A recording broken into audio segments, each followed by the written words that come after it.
और second part है कि मैंने क्या किया था। तो सीरियसली मैंने क्या किया, मेरे अंदर भी डर बैठा हुआ था और फिर भी मैंने शुरू करा ये सोच के कि यार इसी वजह से मेरे एग्ज़ाम नहीं निकल रहे हैं, मैं एक कट ऑफ तक भी नहीं पहुंच पा रही हूँ।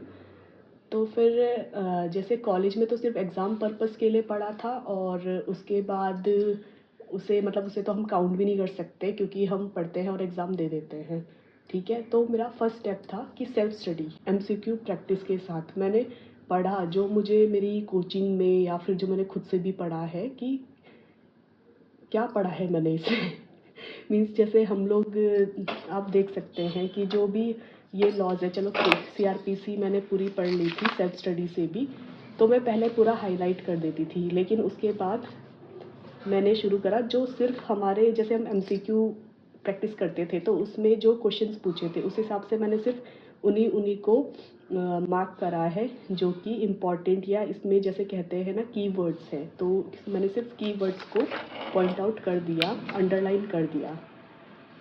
तो इस तरीके से मैंने अपनी प्रिपरेशन खुद से करी कि डर मेरा ख़त्म हो जाए, क्योंकि कभी कभी टीचर पढ़ाता है लेकिन हम पढ़ भी लेते हैं लेकिन फिर भी वो डर नहीं जाता है, तो सेल्फ स्टडी से ही जाएगा।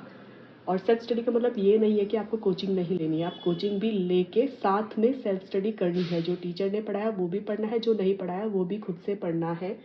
और एमसीक्यू प्रैक्टिस के साथ मैंने शुरू करा था और उसके बाद कि जो कोचिंग में पढ़ा था उससे भी साथ में सेल्फ नोट्स बनाए, जो वो लिखाते थे उसमें से भी अपने सेल्फ नोट्स और प्रिपेयर करे ताकि मुझे और अच्छे से समझ आए।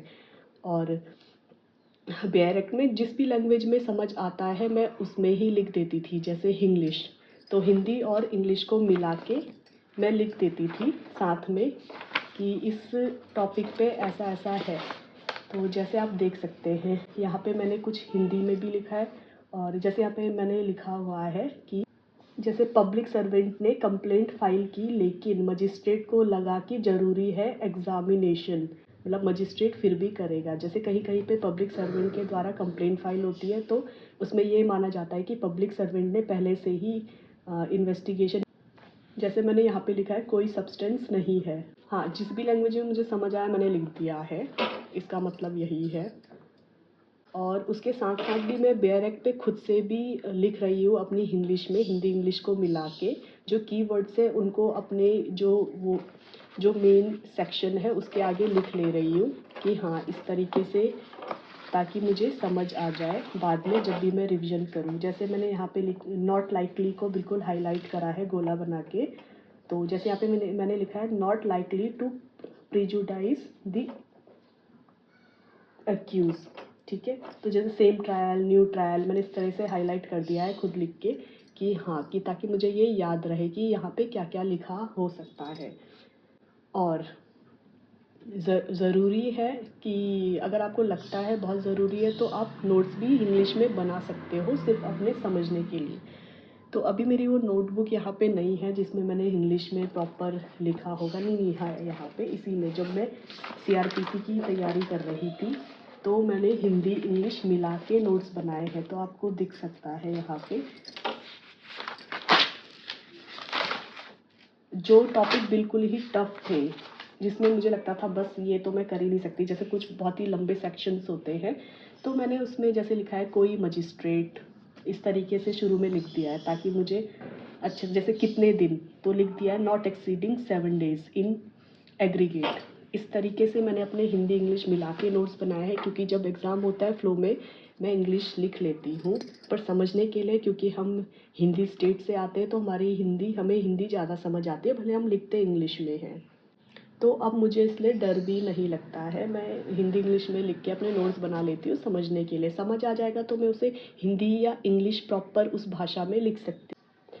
और ये सब करने के बाद मुझे ये समझ आया कि मुझे जो मेरी डर की वजह थी वो क्या थी, क्योंकि मैं प्रोकास्टिनेट करती थी, टालती रहती थी कि कब मैं ये सीआरपीसी पढूँ। मैं क्या करती थी, एग्ज़ाम से पहले जो हमारे होते हैं ना कॉम्पिटिटिव एग्ज़ाम जुडिशरी के, मैं उससे पहले ही रिवीजन करती थी सीआरपीसी का, जबकि मुझे बहुत चीज़ें नहीं आती थी। तो मेरे को यही लगा है, मैंने यही सीखा है कि बार बार पढ़ने से वो आ जाएगा, डरने की ज़रूरत नहीं है। तो आप भी, जो ये सब्जेक्ट है ना, तो अब मुझे सीआरपीसी थोड़ा आसान लगने लगी है, लेकिन अब मुझे कॉन्ट्रैक्ट और टीपीए में अब प्रॉब्लम आने लगी है, जो पहले नहीं आती थी। शायद मैं सीआरपीसी और बीएनएसएस में इतनी घुस गई हूँ, तो अभी भी मेरा बीएनएसएस कंप्लीट नहीं हुआ है, अभी होने वाला है, पर अभी हुआ नहीं है। मैं बेल तक पहुँच गई हूँ। और बता दूँ, मैं ऑनलाइन कोचिंग ले रही हूँ टेक्स्ट बुक जुडिशरी से।